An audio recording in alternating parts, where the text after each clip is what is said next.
Assalamualaikum warahmatullahi wabarakatuh. Pada kesempatan hari ini, mari kita sama-sama belajar kitab Kholasatun Nurul Yakin. Kitab ini merupakan kitab yang sangat masyhur di kalangan pondok pesantren yang menjelaskan tentang sejarahnya Kanjeng Nabi, dan perlu diketahui kitab ini ditulis oleh Al-Ustadz Asy-Syaikh Umar Abdul Jabbar, merupakan ulama ulama asli kota Mekkah yang dilahirkan di Mekkah pada tahun 1320 Hijriah dan wafat pada tahun 1391 Hijriah. Dan beliau Syekh Umar Abdul Jabbar ini pernah belajar kepada Syekh Nawawi Al-Bantani dan juga pernah belajar kepada Syekh Mahfud At-Turmuzi, dan juga pernah belajar kepada ulama-ulama Indonesia yang lain yang pada saat itu berada di kota Mekkah. Mari ini juz awal, juz yang pertama, kitab Khulasatul Nurul Yakin ini. Khulasatul Nurul Yakin ini merupakan kitab sejarah yang menerangkan sejarahnya Kanjeng Nabi Shallallahu Alaihi Wasallam. Semoga kita semua bisa mendapat syafaatnya baginda Nabi Muhammad Shallallahu Alaihi Wasallam. Amin ya rabbal alamin. Perlu diketahui di sini saya juga posisinya belajar dan mengingat, karena Kanjeng Nabi pernah bersabda, khairukum anfa'ukum linnas. Orang yang paling baik yaitu orang yang paling memberikan kontribusi, memberikan manfaat kepada manusia lainnya. Semoga konten ini bisa bermanfaat dan juga bisa memberikan sedikit wawasan. Langsung bismillahirrahmanirrahim. Ad-darsul awal, pelajaran yang pertama, min hayati Rasulullah sallallahu alaihi wasallam, dari kehidupan Rasulullah sallallahu alaihi wasallam. Jadi ini ringkasan ya, sesuai dengan namanya, yaitu khulasoh, yaitu ringkasan Nurul Yakin, yaitu ringkasan dari sejarahnya perjalanannya Kanjeng Nabi Muhammad sallallahu alaihi wasallam.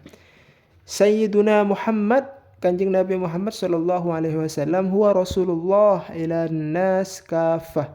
Beliau merupakan Rasulullah, utusannya Allah, ila nas kafah, kepada semua manusia. Jadi Kanjeng Nabi ini merupakan Rasul dan juga utusannya Allah kepada semua manusia. Karena tidak semua Rasul itu diutus untuk kafatan nas ya. Ya, seperti nabi-nabi ada yang terbagi khusus kepada Bani Israel, ada yang seperti Nabi Musa khususnya untuk Bani Israel begitu. Jadi tidak semua nabi itu diutus untuk kafatin nas. Jadi kalau Kanjeng Nabi yaitu merupakan nabi yang diutus untuk semua manusia, semua.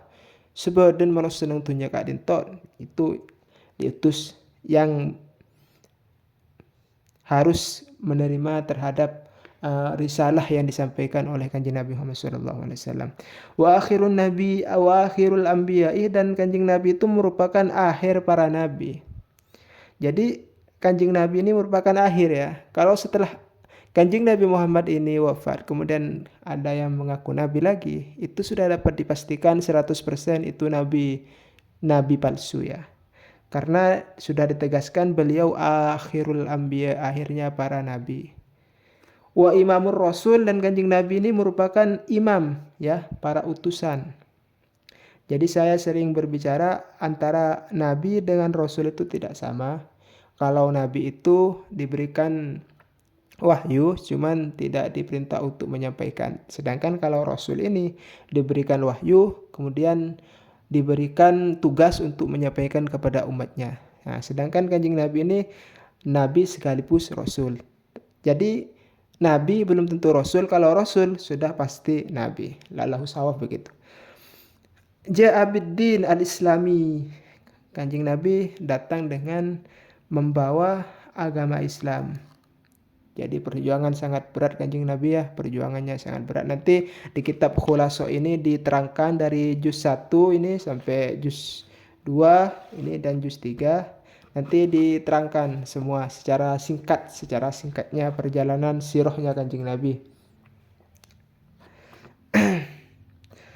La yakbalullahu yaumal qiyamati dinan ghairahu, yang mana Allah tidak akan pernah menerima agama pada hari kiamat kecuali agama Islam.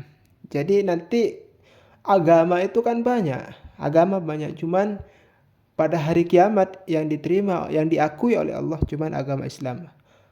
Yang lain tidak diakui. Innad dina indallahil Islam. Sesungguhnya agama yang diakui dan diterima oleh Allah hanyalah agama Islam. Innad dina indallahil Islam. Wa huwa min nasli sadati Quraisy. Kanjeng Nabi berasal dari keturunan Quraisy ya. Kanjeng Nabi ini dari keturunan Quraisy. Quraisy itu asyraful qabilatim fi Makkatal Mukarramah. Suku Quraisy, bangsa Quraisy ini merupakan asyraf ya. Paling mulianya qabilah, asyrafi qabilah, paling mulianya kelompok ya. Fi Makkah Mukarramah, di dalam kota Makkah. Jadi dulu qabilah itu banyak. Cuman yang paling asyraf, yang paling mulia yaitu suku Quraisy. Wa yattasilu nasabuhu bi Ismail ibni Ibrahim ya.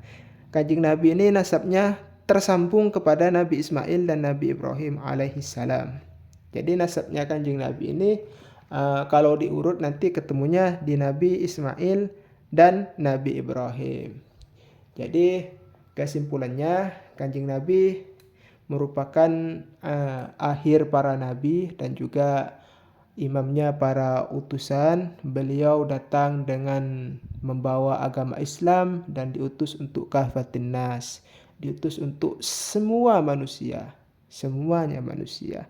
Yang mana agama yang dibawa oleh Kanjeng Nabi Islam ini satu-satunya agama yang diterima oleh Allah nanti pada hari kiamat. Dan beliau merupakan keturunan dari bangsa Quraisy ya. Bangsa Quraisy ini yaitu asyrafil qabail, yaitu paling mulianya qabilah di kota Mekah. Dan nasabnya Kanjeng Nabi Muhammad ini bersambung kepada Nabi Ismail dan Nabi Ibrahim alaihi wassalam. Mungkin pelajarannya cukup sampai di situ. Nanti berikutnya kita lanjut di ini. Nasabuhu wa wafatu walidihi. Cukup sekian. Semoga konten ini bermanfaat dan juga saya yakin banyak salahnya saya mohon maaf karena di sini saya sama-sama belajar, mengingat. Saya di sini tidak mengajari, cuman belajar.